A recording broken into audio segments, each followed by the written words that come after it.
Bienvenue dans cette nouvelle édition du QG News. Voici les titres de l'actualité.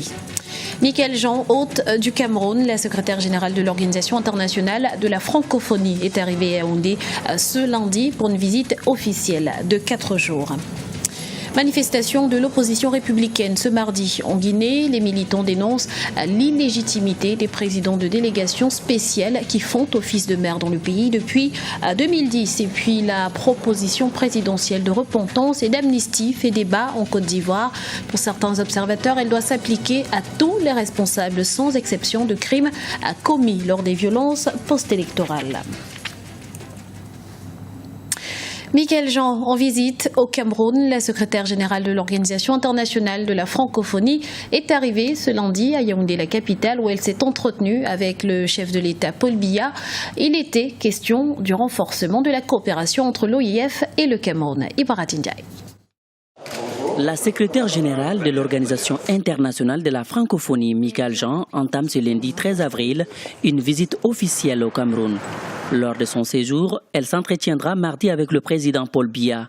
La secrétaire générale de l'OIF va aussi rencontrer des acteurs politiques, des représentants de la communauté internationale ainsi que la société civile camerounaise. Cette visite permettra de consolider la coopération entre l'organisation transcontinentale et l'État du Cameroun. La coopération et les liens entre la République du Cameroun et l'Organisation internationale de la francophonie sont riches et fructueux. C'est notamment pour cela que je tenais à me rendre au Cameroun pour mon deuxième déplacement officiel en Afrique depuis ma prise de fonction. Le Cameroun fait aujourd'hui face au problème de la secte islamiste Boko Haram. Ainsi, la lutte contre le terrorisme sera également au centre des discussions entre les autorités camerounaises et la secrétaire générale de la francophonie. On peut s'attendre également que soit discuté des questions diplomatiques et stratégiques sensibles, notamment ce qui a trait à la lutte contre le terrorisme dans le bassin du lac Tchad, à la jonction de l'Afrique de l'Ouest et de l'Afrique centrale. C'est une question qui préoccupe un certain nombre d'États de ces deux sous-régions que sont l'Afrique occidentale et l'Afrique centrale, et qui préoccupe évidemment aussi une organisation internationale comme l'OIF. La secrétaire générale prononcera un important discours devant les étudiants et le corps professoral des universités Yaoundé 1 et 2 le mercredi 15 avril. À cette occasion, le titre de docteur honoris causa lui sera décerné. C'est un bien triste anniversaire. Voilà un an, jour pour jour, que plus de 200 lycéennes ont été enlevées à Chibok, au Nigeria. Le rap orchestré par le groupe islamiste Boko Haram avait suscité l'indignation de la communauté internationale. Pour commémorer cet événement, plusieurs rassemblements et veillées sont prévus ce mardi dans la capitale Abuja. Rappelons qu'elles étaient 276 au moment de leur kidnapping le 14 avril 2014. 57 d'entre elles avaient réussi à s'échapper. 219 sont toujours portées disparues. La marche de l'opposition républicaine maîtrisée en Guinée, les forces de l'ordre déployées sur les principaux axes routiers de la capitale ont empêché les leaders et militants opposés au pouvoir du président Alpha Condé de rallier les mairies de Conakry. Reportage de notre correspondant sur place, Mohamed Lamine Solano. La marche de l'opposition est étouffée ce lundi à Conakry. Les opposants au président Alpha Condé et leurs militants projetaient de marcher sur les 5 mairies de la capitale. À Koza, en banlieue de Conakry, un fief de l'opposition, des dizaines de jeunes manifestants très tôt mobilisés ont aussitôt été dispersés par les forces de l'ordre. Même scène à Bambito, les leaders de l'opposition maintiennent leurs revendications. Les mandats des maires sont échus, les mandats n'ont pas été renouvelés. Deuxième problème. Ces mandats ont été remplacés par des délégations spéciales installées illégalement. Mais la loi est autrement plus claire. Une fois que ces délégations sont en place, ils ne peuvent tenir que 6 mois. Cela, nous sommes dans la 5e année. Nous avons eu des accords après 3 ans de manifestation pour avoir les élections législatives. Il a été prévu de tenir ces élections avant la présidentielle.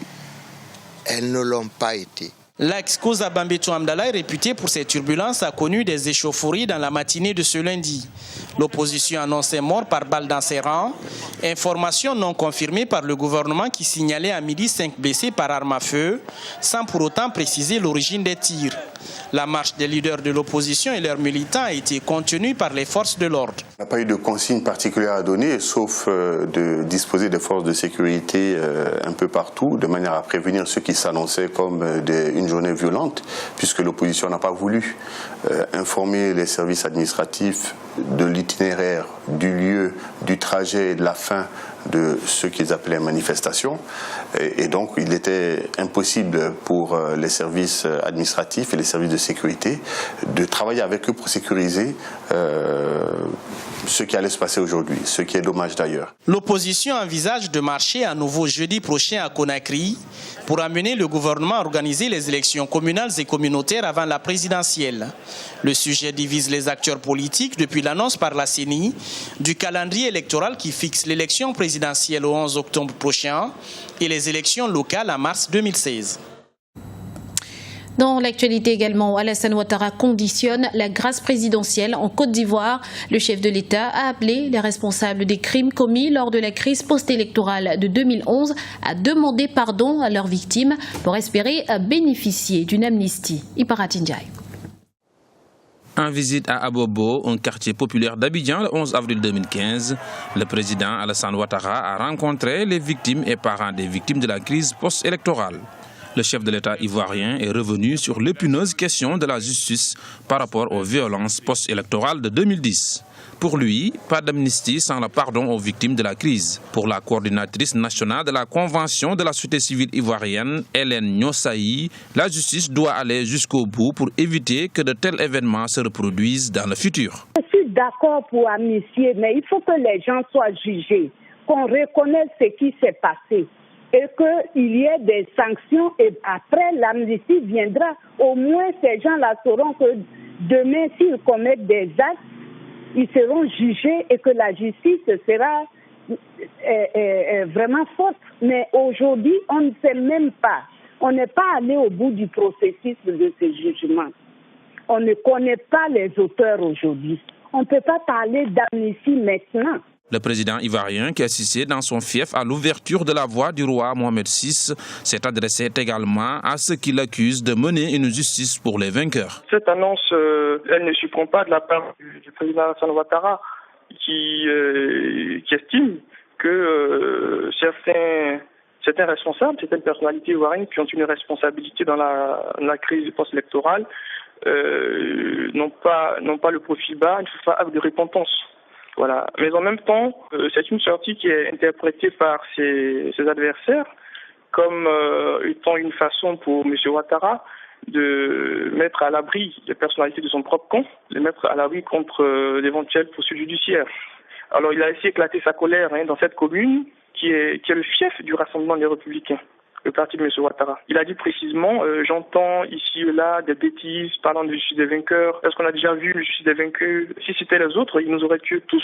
Le chef de l'État, Alassane Ouattara, a également promis qu'aucun autre Ivoirien ne sera livré à la Cour pénale internationale. Rappelons qu'une commission nationale de réconciliation et d'indemnisation des victimes ainsi qu'un fonds de 10 milliards de francs CFA pour indemniser les victimes de la crise post-électorale de 2010-2011 ont été mis en place. Coup de théâtre au Kenya, des ONG des droits de l'homme ont été accusés de soutenir les islamistes Shebab. Il s'agit de Muslims for Human Rights et Aki Africa, deux organisations très connues dans le pays. Inscrites sur liste rouge du gouvernement après l'attaque de Garissa, ces dernières ont vu leur compte gelé. Sur place, de plus en plus de voix s'élèvent pour demander au gouvernement kényan d'apporter la preuve de leur culpabilité. Ainsi s'achève ce journal. Nous vous remercions pour votre fidélité. Retrouvez dans un instant une nouvelle édition de l'information sur Africa 24.